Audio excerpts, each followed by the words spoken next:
Hello दोस्तों, आप लोगों का स्वागत है प्रगति क्लासेस पे। आज हम लोग इस वीडियो में क्लास 10th की जो यूरोप में राष्ट्रवाद है, सोशल साइंस के चैप्टर फर्स्ट है।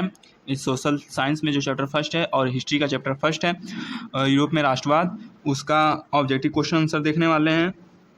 इससे पहले एक लेक्चर मैं लाया था, पहला लेक्चर, उसमें भी हम लोगों ने ऑब्जेक्टिव क्वेश्चन देखा, तो उसमें सिर्फ हम लोग 17 ही देख पाए। इसमें हम 50 प्लस ऑब्जेक्टिव क्वेश्चन करने के लिए ट्राई करेंगे। तो चलिए देखते हैं 50 प्लस ऑब्जेक्टिव क्वेश्चंस, और अंत तक बने रहिएगा हमारे साथ। और लेक्चर थर्ड, लेक्चर फोर्थ हम लोग अति लघु त्रिप्रश्न, लघु त्रिप्रश्न, long time answer, long time questions लाने वाले हैं, तो सीरीज़ में बने रहिए। और boards, matric boards, UP board, Bihar board, ये सब तैयारी आप लोग बेस्ट तरीके से कीजिए। तो चलिए आइए शुरू करते हैं। चैप्टर जो है यूरोप में राष्ट्रवाद, ऑब्जेक्टिव क्वेश्चंस है इसमें, तो उसका शुरू करते हैं।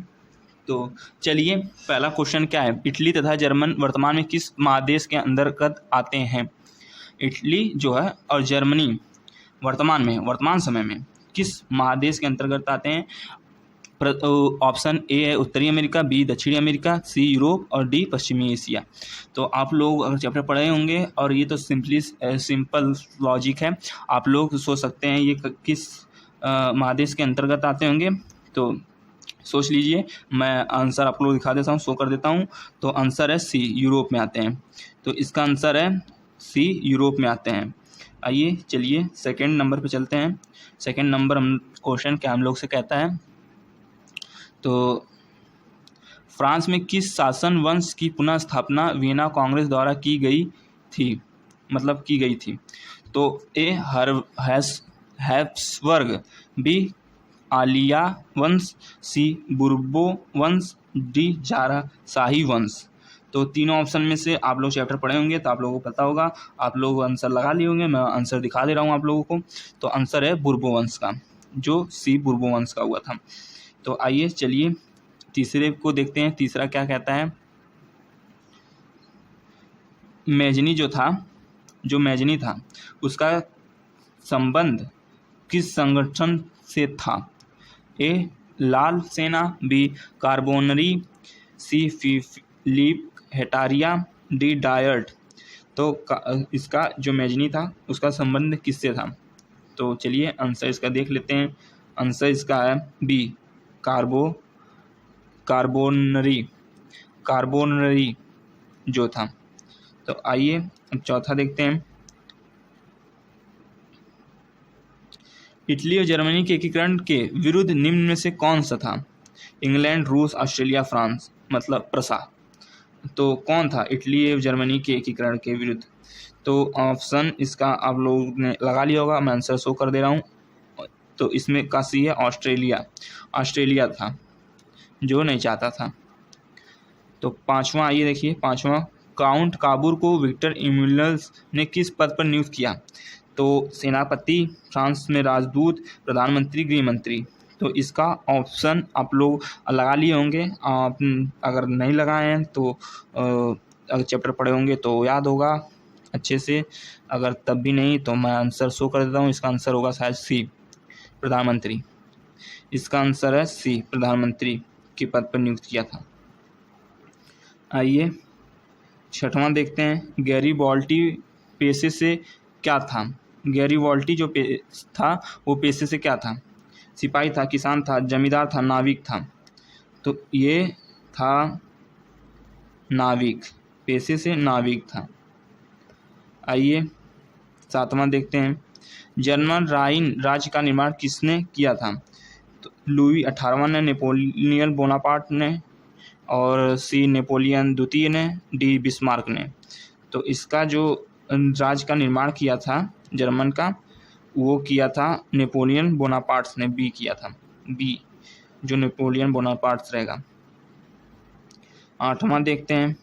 जालवेरेन कैसी संस्था थी जो क्रांतिकारियों की, व्यापारियों की, वृद्धों की, विद्वानों की, पादरी एवं सामंतों की? तो कैसी ये संस्था थी? ये संस्था थी व्यापारियों की, जो थी ना, ये व्यापारियों की संस्था थी। आइए नौवां, रक्त और लौह की नीति का अवलंबन किसने किया?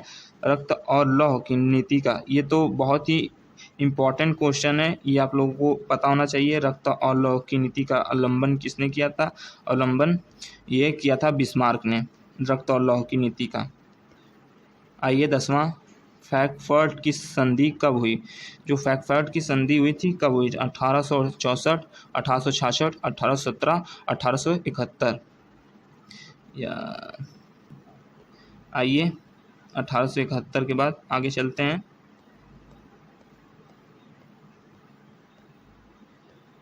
अब यूरोप में राष्ट्रवाद का ऑब्जेक्टिव। अब यूरोप में राष्ट्रवाद का, ठीक है, अब यूरोप में राष्ट्रवाद का ऑब्जेक्टिव। नेपोलियन क्रांति कब हुई थी? नेपोलियन की क्रांति कब हुई थी? तो 1820 ईस्वी में, 1821 ईस्वी में, 1822 ईस्वी में, 1823 ईस्वी में। तो नेपोलियन की जो क्रांति हुई थी वो हुई थी 1821 ईस्वी में।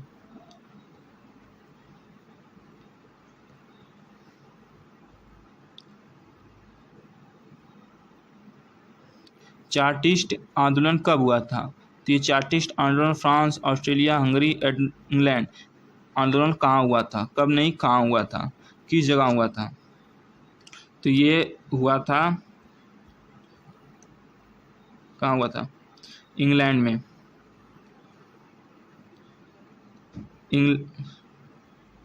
यूनान को एक स्वतंत्र राष्ट्र घोषित किया गया था 1835 ईस्वी में, 1832 ईस्वी में, 1842 ईस्वी में, 1830 ईस्वी में। कब यूनान को एक स्वतंत्र राष्ट्र घोषित किया गया था? तो उसको हम 1832 ईस्वी में यूनान को स्वतंत्र राष्ट्र घोषित किया गया था। कार्बोनरी संगठन किस वर्ष हुआ था? कार्बोनरी संगठन किस वर्ष हुआ था? 1832 ईस्वी, 1815 ईस्वी, 1810 ईस्वी और 1831 ईस्वी में। तो कब हुआ था? 1810 ईस्वी में।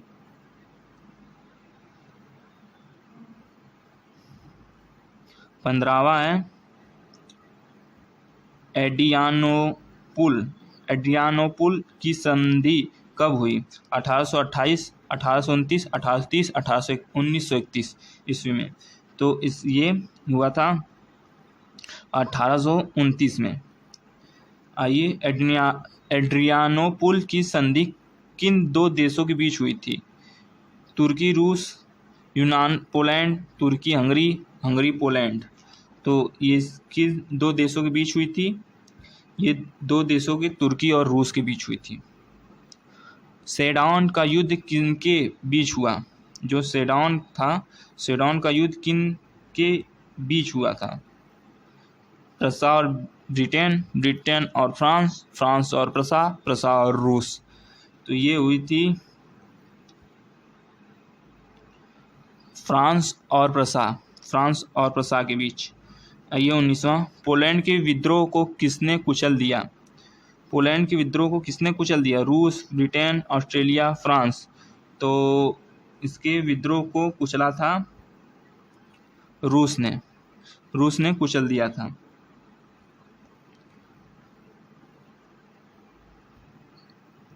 सन 1870 ईस्वी में फ्रांस और प्रसा के बीच युद्ध कहाँ हुआ था?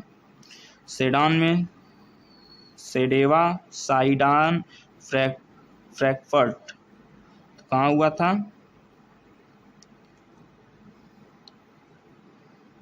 सेडान में। आइए अब यूरोप में राष्ट्रवाद का ऑब्जेक्टिव क्वेश्चन देखते हैं। यूरोप में राष्ट्रवाद का,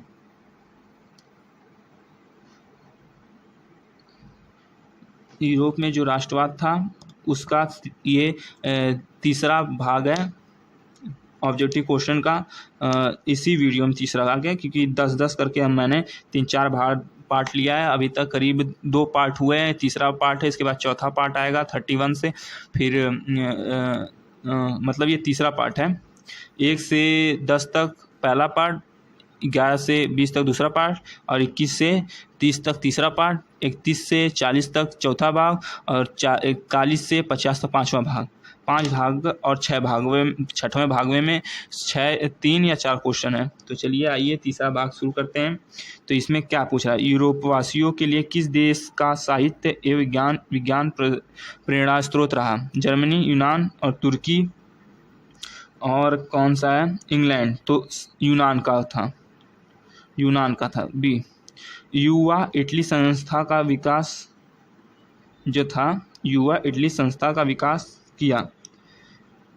युवा इटली संस्था का विकास किया मैजनी ने, काउंट काउल ने, गैरिबाल्डी ने, बिस्मार्क ने। तो किसने किया? इसका आंसर है मैजनी ने किया। बिस्मार्क निम्न में से क्या था? बिस्मार्क का क्या था? कवि, नाटककार, संगीतज्ञ, कूटनीतिज्ञ। तो इन चारों में से क्या था बिस्मार्क? बिस्मार्क था कूटनीतिज्ञ। सार्डिनिया पिडमांटो का शासक कौन था? जो सार्डिनिया पिडमांटो था उसका शासक कौन था? तो सार्डिनिया पिडमांटो के शासक थे विक्टर इमैनुअल, जो विक्टर इमैनुअल थे। यूनानी स्वतंत्रता आंदोलन के दौरान कौन ब्रिटिश कवि शहीद हुए? Lord Byron, Kossuth, Francis Deak, William प्रथम। तो हुए थे लॉर्ड बायरन हुए थे। आइए 26वां, जालवेराइन की स्थापना किस राज्य ने की? जालवेराइन प्रसा, ऑस्ट्रेलिया, सार्डिनिया, फ्रांस। किसने की थी? तो इसका आंसर हो जाएगा प्रसा ने की थी। आइए यूरोप में राष्ट्रवाद ऑब्जेक्टिव क्वेश्चन 27 में से, हंगरी की भाषा क्या थी? इतालवी, मैग्यार, पोलिश, फ्रेंच। तो क्या थी? ये जान लेते हैं, मैग्यार थी। यूनान के स्वतंत्रता संग्राम में किसकी पराजय हुई? यूनान जो थे देश, उसकी स्वतंत्रता संग्राम में किसकी पराजय हुई थी? रूस की, तुर्की की, यूनान की, फ्रांस की। तो इन चारों में से किस देश की पराजय हुई थी? तो पराजय हुई थी तुर्की की। मरियन किस देश के राष्ट्रवाद की प्रतीक थी? जो मरियन थी किस देश के राष्ट्रवाद की प्रतीक थी? फ्रांस, रूस, इटली, जर्मनी। तो किस देश की प्रतीक थी? वो फ्रांस थी। यूरोपीय सभ्यता का जो यूरोपीय सभ्यता का पालना किसे कहा जाता है? इटली को, फ्रांस को, हंगरी को, यूनान को कहा जाता था, कहा जाता है नहीं। यूरोपीय सभ्यता का पालना किसे कहा जाता था, अब नहीं। तो इसका ऑप्शन का आंसर है यूनान को कहा जाता है। एक्ट ऑफ यूनियन, जो एक्ट ऑफ यूनियन था किस वर्ष पारित हुआ? एक्ट ऑफ यूनियन किस वर्ष पारित हुआ? 1688 में, 1707 में, 1788 में, 1807 में। तो इसका आंसर होगा 1688 में। 1789 की फ्रांसीसी क्रांति के समय वहाँ किस राजवंश का शासक था? Tudor, Stuart, Bourbon, Romanova. आप लोग तो पहले ही चैप्टर में ये सब नाम बहुत कम ही सुने होंगे, तो इसका सी ऑप्शन होगा बुर्बो, शायद से। मुझे भी चैप्टर पढ़े बहुत दिन हो गया। बुर्बो देखिए सही है। तीसरा, नेपोलियन संहिता किस वर्ष लागू हुई थी? 1789 में, 1791 में, 1801 में, 1804 में। तो किस वर्ष लागू हुई थी? ये लागू हुई थी 1804 ईस्वी में। जर्मनी के एकीकरण के लिए बिस्मार्क ने कितने युद्ध किए? जो जर्मनी के एकीकरण के लिए बिस्मार्क ने कितने युद्ध किए? 1, 2, 3, 4। तो शायद तीन युद्ध किए। सी, 3 युद्ध किए। वियना कांग्रेस में कौन सा राष्ट्र सम्मिलित नहीं था? ब्रिटेन, रूस, फ्रांस, जर्मनी। कौन सा राष्ट्र सम्मिलित नहीं था? तो ऑप्शन है जर्मनी नहीं शामिल था। 36वां वियना कांग्रेस में पवित्र संघ की योजना किसने प्रस्तुत की? रूस ने, ब्रिटेन ने, फ्रांस ने, ऑस्ट्रेलिया ने। तो किसने की थी? रूस ने की थी। यंग इटली के संस्थापक कौन था? जियोवर्टी, काउर, मैजनी, गरिबाल्टी। तो ये तो पक्का नहीं है। अब इन तीनों में से आप लोग सोच सकते हैं तो क्या थे क्या नहीं थे। तो आइए दिखाते हैं। मैजनी थे, जस्पे मैजनी।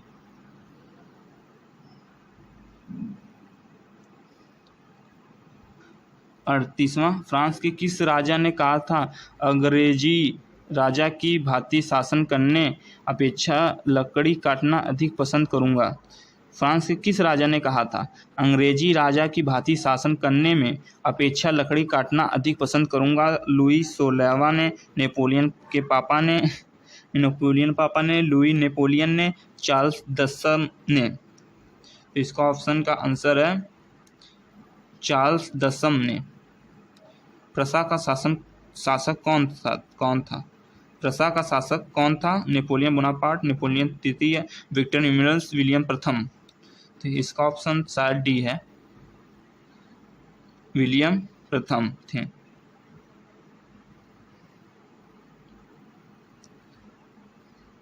यूरोप का मरीज कस कहा जाता था? रूसों को, जर्मनी को, तुर्की को, यूनान को। तो इसका ऑप्शन का आंसर है तुर्की को। नेपोलियन ने जर्मनी में किस संघ की स्थापना की? ट्रांसपेरिडन संघ, सीसेलपाइन संघ, राइन संघ, इनमें से किसी की नहीं। इसका आंसर है राइन संघ। किस संधि द्वारा स्वतंत्र यूनान की स्थापना हुई? वियना की संधि द्वारा, कुस्तुनिया की संधि द्वारा, प्राग की संधि द्वारा, एड्रियानोपुल की संधि द्वारा। इसका ऑप्शन का आंसर है एड्रियानोपुल की संधि द्वारा। लास्ट है यूरोप में राष्ट्रवाद ऑब्जेक्टिव प्रश्न क्लास 10th। यंग यूरोप की स्थापना किसने की थी? तो यंग यूरोप की स्थापना काउर ने, मैजनी ने, बिस्मार्क ने, गरिबाल्टी ने। इन चारों में से किसने की थी? तो इसका आंसर मैजनी ने की थी। 9 गुएल्फ आंदोलन कहाँ हुआ था? इटली में, जर्मनी में, फ्रांस में, ब्रिटेन में। तो 9 गुएल्फ आंदोलन हुआ था इटली में। मेटरनिक कौन था? ऑस्ट्रेलिया का चांसलर, रसा का चांसलर, फ्रांस का चांसलर, रूस का चांसलर। ये तो ऑस्ट्रेलिया का चांसलर था, ये सबको पता है। जो मैजनी था, मेटरनिक था।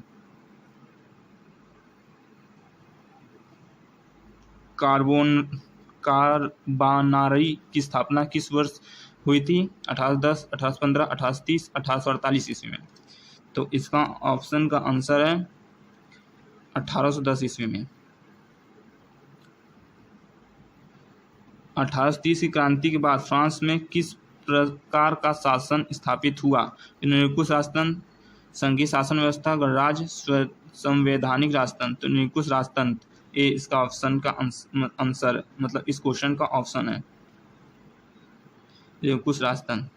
लाला कुर्ती नामक संस्था का गठन किसने किया? जो लाला कुर्ती था नामक संगठन का किसने किया? बिस्मार्क ने, काउर ने, मैजनी ने, गरिबाल्टी ने। इसका आंसर है गरिबाल्टी ने। राष्ट्रवाद की अवधारणा अवधारणा का जन्म किस घटना से माना जाता है? पुनर्जागरण, धर्म सुधार आंदोलन, गैरवपूर्ण क्रांति, फ्रांस की क्रांति। तो इसका ऑप्शन का आंसर है, इसके जो ऑप्शन है उसका आंसर है पुनर्जागरण। रक्त और लौह की नीति किसने अपनाई? ऑटोवन बिस्मार्क ने अपनाई थी। सीधा साधा आंसर है ये कोई नहीं होगा इसमें से। ऑटोवन बिस्मार्क ने रक्त और लौह की नीति अपना के युद्ध किया था। सब इसका मानना था रक्त और लौह की नीति। बिस्मार्क ने, ऑटोवन बिस्मार्क ने। किस युद्ध के बाद जर्मनी का एकीकरण पूरा हुआ? तो क्रीमिया का युद्ध, सोडाओ का युद्ध, प्रसाद डेनमार्क युद्ध, सोडान का युद्ध। तो किस युद्ध के बाद जर्मनी का हुआ था? तो शायद सोडान का युद्ध था। D option. किस संधि द्वारा जर्मनी का एकीकरण पूरा हुआ? जर्मनी का एकीकरण, डेनमार्क संधि, गैस्टीन की संधि, प्राग की संधि, फ्रैंकफर्ट की संधि। तो इसका आंसर है फ्रैंकफर्ट की संधि द्वारा। जर्मनी इटली के एकीकरण के समय, जो जर्मनी और इटली के एकीकरण समय फ्रांस का, यहाँ फ्रांस नहीं, यहाँ फ्रांस रहेगा, फ्रांस का शासक कौन था? नेपोलियन बोनापार्ट, नेपोलियन तृतीय, विक्टर इमैनुअल, विलियम प्रथम। तो इसका आंसर है नेपोलियन तृतीय। यहाँ हमारा जो इसके ऑब्जेक्टिव क्वेश्चन थे, चैप्टर नंबर 1 यूरोप में राष्ट्रवाद का उदय, ये इसमें टोटली हम 53 यानी 53 ऑब्जेक्टिव क्वेश्चन देखें। तो अगर आप लोगों ने पूरा देखा होगा तो आप लोगों को कैसा लगा ये कमेंट में लिखिएगा। और हम इतना गारंटी के साथ कहते हैं, अगर आप इसे अच्छे से मन लगा के देख लिए, पढ़ लिए, समझ लिए, तो इस ऑब्जेक्टिव क्वेश्चन में पहले चैप्टर में तो आपको कोई हिला नहीं सकता। और आगे सीरीज़ देखने के लिए चैनल सब्सक्राइब कीजिए और हमारे साथ बने रहिए। तो चलिए मिलते हैं नेक्स्ट वीडियो में, तब तक के लिए धन्यवाद।